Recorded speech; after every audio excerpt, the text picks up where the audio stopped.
Hi friends, இன்றைக்கி நம்ம என்ன வீடியோ பார்க்க போகிறோம்னா நாகர்கோவில் மெத்தேடில் வறுத்தரைச்சி பாறை மீன் முருங்கைக்காய் போட்டு குழம்பு வைக்கிறது. அப்போ இந்த மாடலுக்கு முருங்கைக்காய் போட்டு குழம்பு வச்சா டேஸ்ட் நல்லாயிருக்கும். அது எப்படி வைக்கிறதுன்னு தான் இன்றைக்குள்ள வீடியோவில் உங்களுக்கு காணிக்க போகிறேன். இது வட்டப்பாறை மீன். அந்த மீன் பாறை மீன். இது நல்ல பஞ்சு போல் இருக்குது. நெய் மீனோட சாஃப்டாட்டு சூப்பராக இருக்கும். மீன் தான் வாங்கியிருக்கு. இந்த மீனில் தான் இன்றைக்கி வறுத்தரைச்சி குழம்பு வைக்க போகிறோம். மீனை கழுவி நல்லா அழகாக நீட் பண்ணி நம்ம மண்சட்டியில் எப்போவுமே மீன் கறி மண்சட்டியில் தான் வைப்போம். அதில் போட்டு கொஞ்சமாக கருவேப்பிலை, ஒரு 3 பச்சை மிளகா அதில் கீரி போட்டிருக்கேன். கீரி போட்டுட்டு ஆல்ரெடி நம்ம புளியை கோர வச்சு வச்சுருப்போம். இந்த புளியை பிணைஞ்சி அதில் ஊற்றி நம்ம வச்சுக்கிட்டு அந்த மீனுக்கு தேவையான அளவு உப்பு கொஞ்சமாக போடுங்க. 2 குழம்புலாம் ஊற்றி தேவைப்பட்டால் 2 போட்டுக்கலாம். கொஞ்சம் உப்பும் இந்த புளி எல்லாம் சேர்த்து நம்ம இப்போ ஒரு 10 நிமிஷம் மூடி வச்சுக்கிடலாம். மசாலா அரைக்கிறதுனையும் இந்த மாதிரி ஊற்றி வச்சோம்னா மீன் கெட்டு போகாது. 2வது அந்த மீனில் அந்த பச்சையிலே அந்த பச்சை மிளகா வாசம், கருவேப்பிலை, இந்த புளி எல்லாம் சேர்ந்து திறக்கும் போதே ஒரு அரை மணிக்கு கழித்து திறந்தாலே இந்த சட்டியில் அவ்வளோ வாசம் வரும். கறியும் உப்பு புளியெல்லாம் பிடிச்சி மீனும் டேஸ்ட்டாக இருக்கும். இப்போ நம்ம அந்த கறிக்கு தேவையான மசாலா வறுக்க போகிறேன். இன்றைக்கி ஒரு அரை முறி பெரிய தேங்காயில் ஒரு அரை முறி தேங்காய் நான் எடுத்து வச்சுருக்கேன். லைட்டாக நான் சட்டியை நாஸ்டிக் சட்டியாக எந்த சட்டிலையுமே நீங்கள் வறுத்துக்கலாம். ஒரு பேன் வச்சு எண்ணெய் எதுவுமே நம்ம சேர்க்காண்டாம். தேவையான தேங்காயை போட்டுக்கலாம்.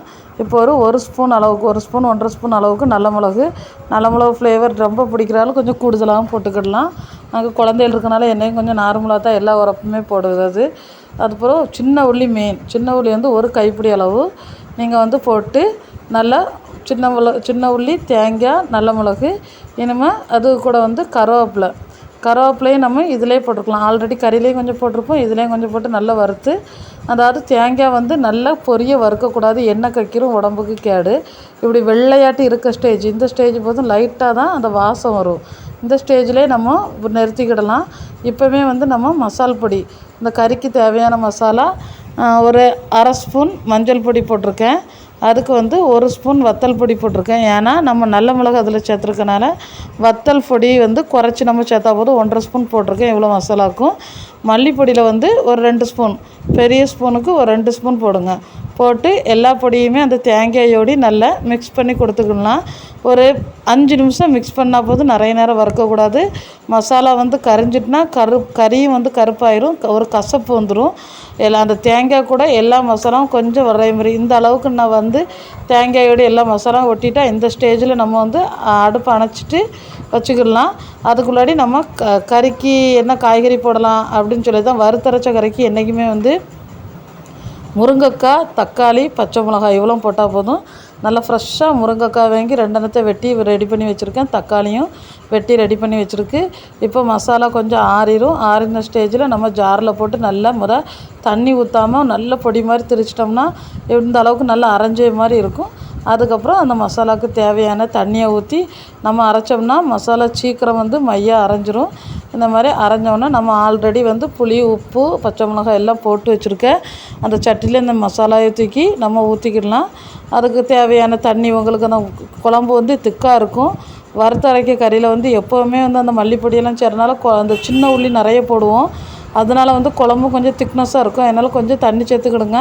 ஏன்னா மண்சட்டியில் வைக்கும்போது நார்மலாகவே குழம்பு சீக்கிரமே கட்டி ஆயிரும். மண்சட்டி அந்த மாதிரி ஒரு தன்மை உண்டு. இந்த மாதிரி கொஞ்சம் கணக்கான உப்பையும் தேவைப்பட்டுனா உப்பையும் போட்டு இந்த மாதிரி கறி எப்போவுமே நல்லா கொதிக்கணும். கொதித்த பிறகு தான் நம்ம காய்கறி எது போடதாக இருந்தாலும், கத்திரிக்காய் இருந்தாலும் சரி தான், முருங்கைக்காய் எது நீங்கள் போடதாக இருந்தாலுமே கறி நல்லா கொதிச்சுட்டு இருக்கும்போது தான் அந்த காய்கறியை போடணும். அப்போ தான் அந்த காய்கறி நல்லா சாஃப்டாக பஞ்சு போல் வேகும். ஃபஸ்ட்டே நம்ம கறி கூட்டும் போதே இந்த காய்கறியெல்லாம் நம்ம போட்டோம்னா காய்கறி நறுக்குன்னு இருக்கும், வேகாது. தண்ணியிலே கிடந்து அப்படி ஆயிரும். இதே மாதிரி நான் நல்லா வெந்துட்டு இந்த கருவேப்பிலை போட்டு மூடி வச்சுக்கிடலாம். நம்ம கறி சாப்பிடும்போது திறந்தோன்னா வாசமும் சூப்பராக இருக்கும். ஃப்ரெண்ட்ஸ், வீடியோ பிடிச்சா லைக் பண்ணுங்கள், ஷேர் பண்ணுங்கள், கமெண்ட் பண்ணுங்கள். நம்ம சேனலை சப்ஸ்கிரைப் பண்ணுங்கள். வச்சு பார்த்துட்டு டேஸ்ட் எப்படி இருக்குன்னு சொல்லுங்கள்.